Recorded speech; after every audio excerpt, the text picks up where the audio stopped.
Hello everyone. देखिए हम लोग आज matrix representation of linear transformation से रिलेटेड कुछ इंपॉर्टेंट क्वेश्चन देखेंगे। ठीक है, याद रखिए एग्ज़ाम के लिए बहुत ही इंपॉर्टेंट है। एग्ज़ाम में ये क्वेश्चंस आपको आते रहते हैं, ठीक है ना। तो बिल्कुल केयरफुली देखिएगा, स्किप किए बगैर देखिएगा और विदाउट जो है हाई स्पीड यानी नॉर्मल स्पीड में देखिएगा। ठीक है, आपको बिल्कुल समझ में आ जाएगा। इससे पहले मैं रिक्वेस्ट करूंगा कि अगर आपने ये लीनियर ट्रांसफॉर्मेशन का टॉपिक नहीं पढ़ रखा है ना, तो देखिए एग्ज़ाम में ऐसे तैयारी नहीं करना है हम लोगों को। ठीक है, कॉन्सेप्ट के साथ जाना है। ठीक है, ताकि आपको कहीं पे कोई दिक्कत ना हो। तो मेरा जो प्लेलिस्ट है लीनियर अलजेब्रा का, ठीक है, वेक्टर स्पेस का, वहाँ से जा करके आप लीनियर ट्रांसफॉर्मेशन पढ़ लीजिए। बिल्कुल आप फिर रौंद के बनाने लगेंगे। ठीक है, बिल्कुल मस्त आपका हो जाएगा कॉन्सेप्ट, एकदम आप काफ़ी पकड़ के साथ बनाएंगे। ठीक है, तो देखिए बहुत सिंपल है, इसको थोड़ा समझिएगा अच्छे से। हाँ, देखिए क्या है क्वेश्चन है कि आपको जो है एक लीनियर ट्रांसफॉर्मेशन दे रखा है, कहाँ से कहाँ। सबसे पहले ये देखिए, तो ये 3 डायमेंशनल रियल स्पेस से लेकर के 2 डायमेंशनल रियल स्पेस में है। ठीक है, 3 डायमेंशनल से 2 डायमेंशनल। ओके, तो यहाँ पे एक कॉन्सेप्ट याद रखिए कि मैट्रिक्स जो बनेगा तो उसका डायमेंशन क्या होता है। तो इसका जो डायमेंशन होगा, ठीक है, वो क्या होगा, वो होगा आपका 2x3। यहाँ पे देखिए, यहाँ पे आप देख रहे हैं कि ये 2 डायमेंशनल है, ये आपका है 3 डायमेंशनल। ठीक है, ओके। तो जो मैट्रिक्स बन करके रेडी होगा वो होगा 2x3। सबसे पहले ये अपना माइंड में फिट कर लीजिए, ठीक है ना।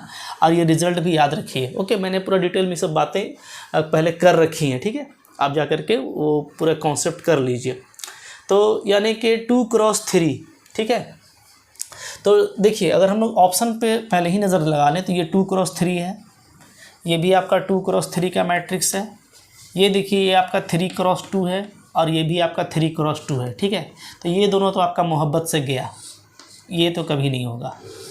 ठीक है, ये दोनों ऑप्शन रॉन्ग, क्योंकि मेरा जो करेक्ट ऑप्शन है वो 2x3 मैट्रिक्स से आना है। तो या तो ऑप्शन ए होगा या तो बी होगा। ठीक है, चलिए 50-50 पे आ गए, मज़ा आ गया। अब देखिए, अब आपको जो ट्रांसफॉर्मेशन दे रखा है ना, पहले समझिए बेसिस क्या है। बेसिस देखिए यहाँ पे एक B1 है, एक B2 है। ठीक है, B1 जो है उसमें 3 टपल है, तो डेफिनेटली ये क्या है, ये R³ का यानी 3 डायमेंशनल स्पेस का क्या है, बेसिस है। ठीक है, B1। ओके, हर बात क्वेश्चन में लिखेगा ये ज़रूरी नहीं है।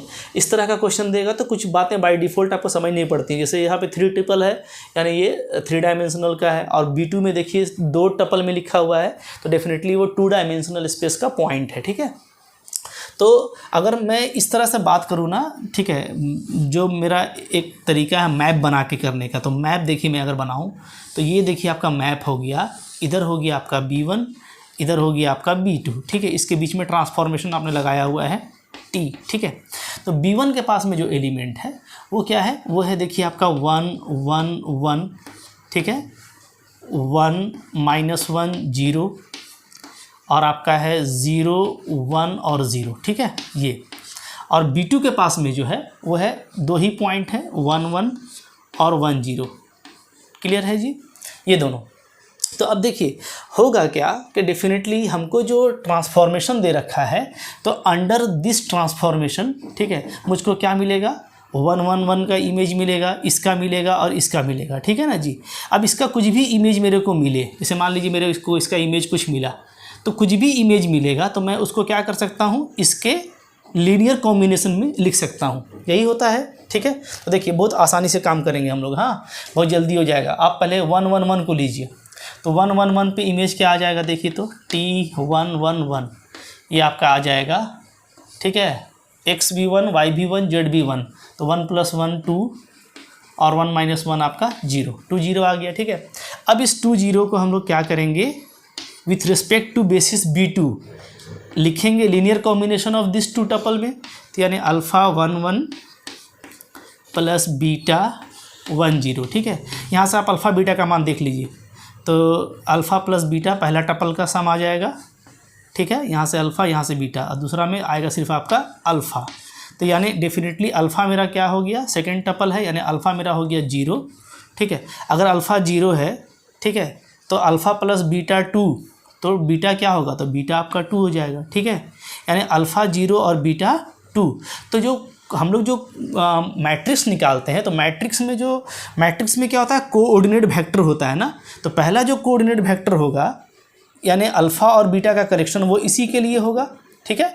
तो यानी पहला कॉलम क्या होना चाहिए, 0 और 2, 0 और 2 पहला कॉलम। तो पहला कॉलम कहाँ 0 और 2 दिख रहा है, तो देखिए आपको बड़ी बड़ी आँखों से यहाँ पे नज़र आएगा कि पहला कॉलम 0 और 2 है, यानी ये बी नंबर ऑप्शन आपका क्या है, करेक्ट ऑप्शन है B number, it is correct.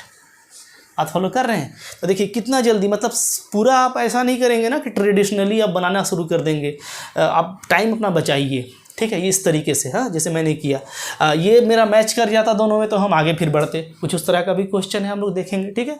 तो बिल्कुल आराम से काम करना है, कॉन्सेप्ट आपको पहले सीख लेना है कि एक्चुअली जो मैट्रिक्स होता है वो क्या होता है, वो कलेक्शन ऑफ कोऑर्डिनेट वेक्टर होता है, ठीक है। किसका, तो जो इमेजेस हमको मिल रहे हैं पहले वाले बेसिस का, ठीक है, उनके कोऑर्डिनेट वेक्टर। और कोऑर्डिनेट वेक्टर क्या होता है, ये होता है collection of parameters from field से जो आप स्केलर यूज़ करते हैं लीनियर कॉम्बिनेशन के लिए, ठीक है, उसके कलेक्शन को, जो भी उसका वैल्यू आता है उसको आप कॉलम वाइज लिखते चले जाते हैं, तो आपको हर इमेज का कोऑर्डिनेट वेक्टर मिलता चला जाता है, ठीक है।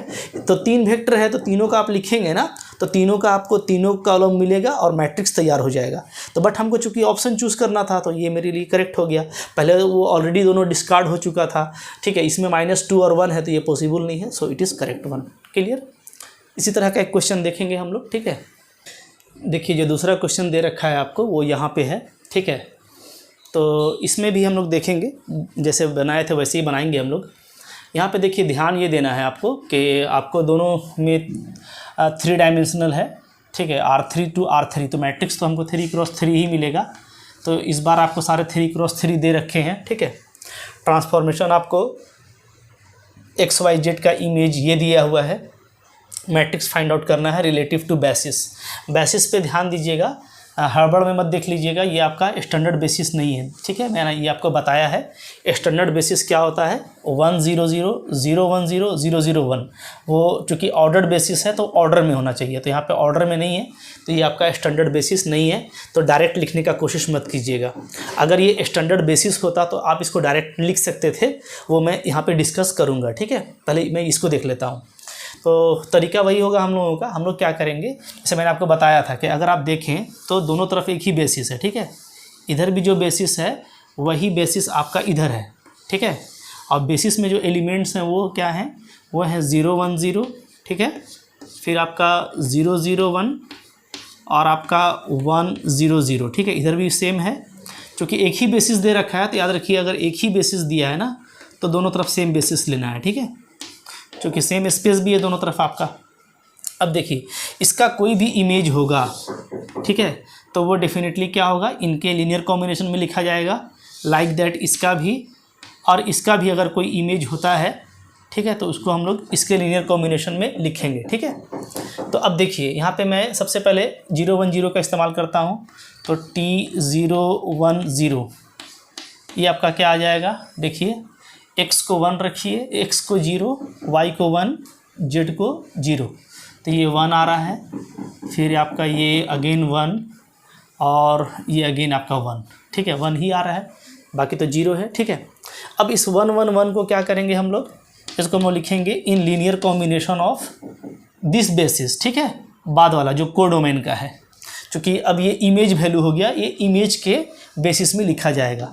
तो आपका एक है अल्फ़ा 0 1 0, फिर प्लस करेंगे बीटा, फिर आपका 0 0 1, फिर आपका गामा 1 0 0, ठीक है। अब यहाँ से देखिएगा टपल को ऐड कीजिए, पहला वाला 0, दूसरा वाला, तो सिर्फ आपको पहला में गामा आएगा, ठीक है, अल्फ़ा 0 0, फिर अल्फ़ा आएगा, फिर आपका 0 बीटा 0, तो फिर बीटा आएगा। यानी अगर हम लोग देखें तो तीनों तो 1 1 1 ही है, तो गामा भी 1 आ गया, यहाँ से आपका चूँकि तीनों 1 है तो अल्फ़ा बीटा गामा, यहाँ से तीनों आपका क्या आ गया 1, यानी जो पहला कॉलम है उसमें तीनों 1 1 1 होगा।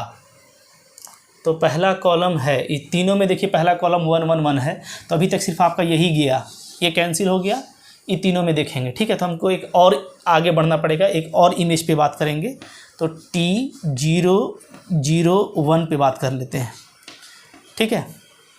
T 0 0 1 पे क्या आ जाएगा, तो देखिए वैल्यू डालिए, अब आपका सिर्फ Z 1 है, ठीक है, तो -1 1 और -1 आएगा, ठीक है, ओके।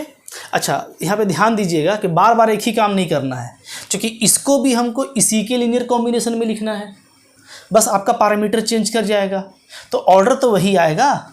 ध्यान दीजिए मैं क्या बोल रहा हूँ, क्योंकि ये जो इमेज है ये भी इसी बेसिस में लिखा जाना है, सिर्फ आपका पैरामीटर अलग होगा। तो यानी यही सेट आएगा, यही आपका पैटर्न आएगा, बस यहाँ पे आपका हो जाएगा γ1 α1 और β1, यानी नया सेट ऑफ स्केलर हो जाएगा।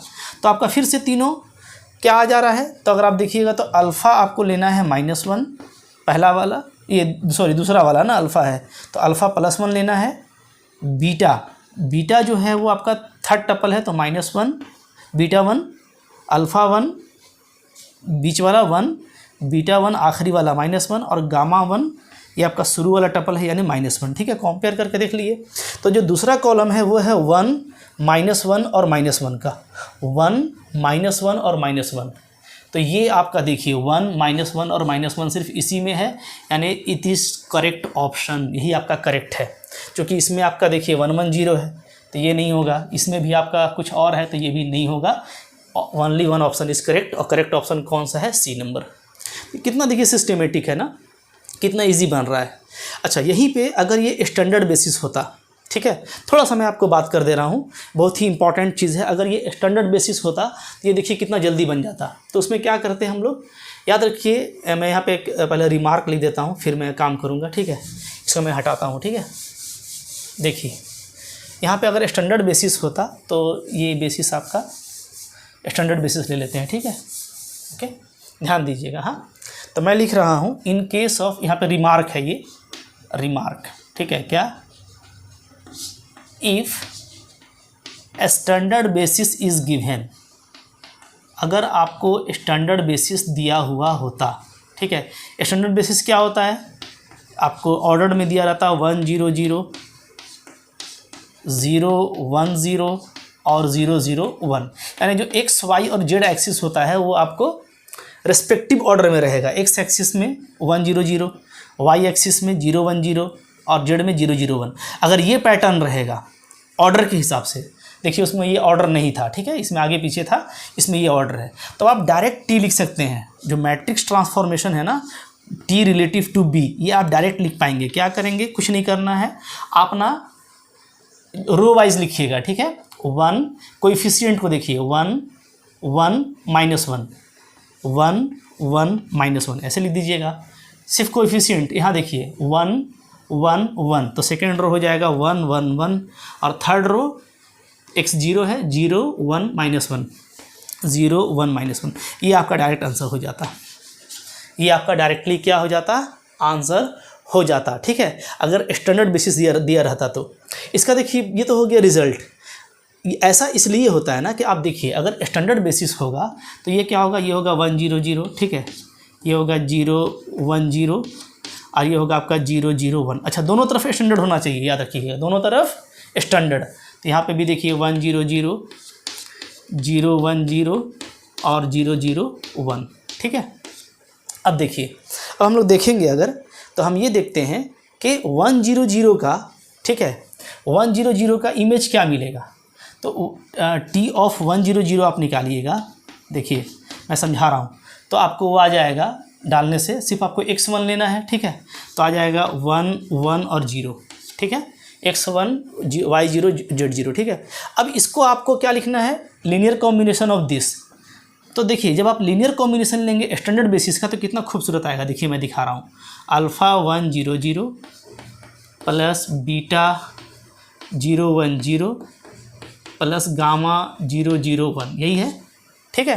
तो इसमें देखिएगा, इसमें पूरा ऑर्डर से आ जाएगा अल्फ़ा बीटा गामा, देखिए ऐड करके टपल को ऐड करेंगे तो ऑर्डर से आ गया, यानी आपको जो इमेज मिला है, ठीक है, वही आपका क्या है, स्केलर का सेट है।